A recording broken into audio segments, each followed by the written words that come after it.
मणि जी, आप क्या दरोगा से लेकर कोर्ट तक खुद बन गए यूपी सरकार? जो बात इमरान जी कह रहे हैं, वो कह रहे हैं दरोगा से कोर्ट तक सब कुछ आप ही बन गए। अब देखिए, दिक्कत तो होगी ना, तकलीफ तो होगी।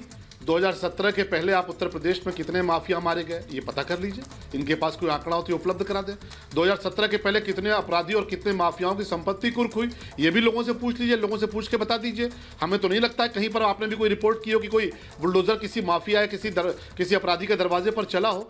और 170 एनकाउंटर आज उत्तर प्रदेश में पिछले 6 वर्ष के दौरान हुए हैं। और ये तमाम लोग जो कह रहे हैं कि कोर्ट का काम कोर्ट को करने दीजिए, तो कोर्ट ही अपना काम कर रही है। आप कोर्ट के दरवाजे पर गए थे और बहुत सारी शिकायतें लेकर गए थे कि साहब ये फेक इनकाउंटर है, गलत इनकाउंटर है, और सारे मामलों में कोर्ट से आपको मुंह की खा के आनी पड़ी। क्यों? क्योंकि सारे इनकाउंटर कोर्ट ने और जो हमारी मजिस्ट्रियल जो इंक्वायरी हुई है उसमें सही पाए गए, बिल्कुल सही कार्रवाई की है। तो हम समझ सकते हैं आपका दर्द, क्योंकि ये जो बिल्डिंगें गिर रही हैं, ये जो इमारतें गिर रही हैं, जो अवैध माफियाओं की बिल्डिंगें और इमारतें, उनका दर्द कहां कहां तक पहुंच रहा है, इस बात को हम खूब समझ सकते हैं। और ऐसा दर्द देने के लिए उत्तर प्रदेश की जनता ने योगी आदित्यनाथ जी को जनादेश दिया है कि माफियाओं को यह दर्द देते रहिए, भ्रष्टाचारियों को यह दर्द देते रहिए, अपराधियों को ये दर्द देते रहिए। उत्तर प्रदेश को जिन्होंने विनाश की तरफ ले जाने का काम किया उनको ये दर्द देते रहिए। तो ये दर्द भले आपको बुरा लगता हो, पर ये दर्द जनता को अच्छा लगता है। जब किसी माफिया के दरवाजे पर बुलडोजर चढ़ता है तो जनता को अच्छा लगता है। क्यों? क्योंकि अतीक जैसे माफिया, मुख्तार अंसारी जैसे माफिया,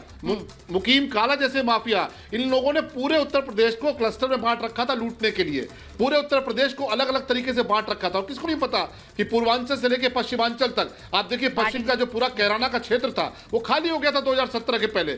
लोग अपना पेट्रोल पंप बंद करके भाग रहे थे, लोग अपना कारोबार बंद करके भाग रहे थे। और कौन ब्रांड एम्बेसडर था? नाहिद हसन साहब, जिनको समाजवादी पार्टी टिकट देती है कि जेल में है तो क्या हम टिकट देंगे। अतीक अहमद, उनको गली के गुंडे से उठाकर मेंबर ऑफ पार्लियामेंट बनाने का काम समाजवादी पार्टी करती है। मुख्तार अंसारी को लेकर छीना जपती है, कभी बहन जी कहती है हमको चाहिए, कभी समाजवादी पार्टी कहती है हमको चाहिए। काम समाजवादी पार्टी करती है भाटी जी, और उसके बाद जब माफिया पर कार्रवाई होती है तो कहते हैं इसको छोड़िए, अभी और मुद्दों की बात करिए। चलो मणि जी, आप शायद भूल रहे हैं, आपकी सरकार को 6 वर्ष हो गए हैं उत्तर प्रदेश में, 6 महीने नहीं हुए हैं जो आप इतिहास गिनवा रहे हैं और पिछली गलतियां गिनवा रहे हैं।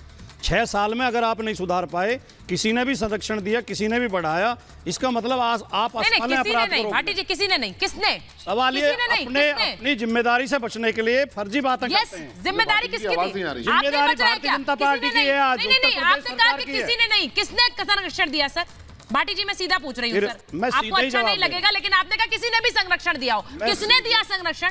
देखो सुचरिता जी, सलाम मणि जी का आपने 3-3.5 मिनट का बिल्कुल, मैं सर आपको 3 मिनट देती हूँ। नहीं, हमें आप हर वाक्य पे संरक्षण किसने दिया? हमें आप हर वाक्य पे टोकती है। नहीं टोकूंगी। नहीं, जैसे उन्हें शांति से सुना, उनका आधा समय। सर भाटी जी, आपको तो मैं कितना समय देती हूँ, आप मुझ पर ये आरोप नहीं लगा सकते। ये आरोप आप मुझ पर लगा नहीं सकते। जो मैंने एक सवाल पूछा, किसने संरक्षण दिया? अब आप बोलिए सर, 3 मिनट लीजिए, 4 मिनट लीजिए, बोलिए। सवाल आप 10 पूछे, लेकिन सवाल का जवाब देने के लिए भी समय दिया। बिल्कुल बोलिए। आपने सवाल पूछा, मैं जवाब दे।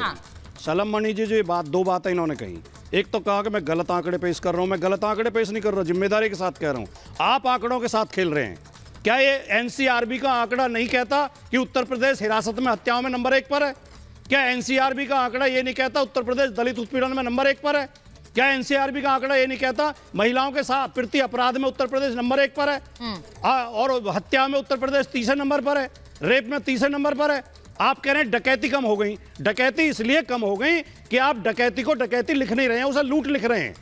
जहां हमारा कानून ऐसा है कि 3 से ज्यादा क्रिमिनल होंगे तो डकैती मानी जाएगी, अगर 3 है तो लूट मानी जाएगी। जहां 10-10 लोग हथियार बंद आकर लूट कर रहे हैं, उसे भी आप डकैती नहीं लिख रहे, आप उसे लूट लिख रहे हैं। ये पुलिस के कागजों का खेल है, ये कोई आपकी उपलब्धि नहीं है। दूसरी बात सलाम मणि जी, आपने किस किस को क्या दर्द दिया है, इससे उत्तर प्रदेश को क्या फायदा होगा? आपने उत्तर प्रदेश की जनता को कितना सुकून दिया है, आप वो आंकड़े पेश करिए।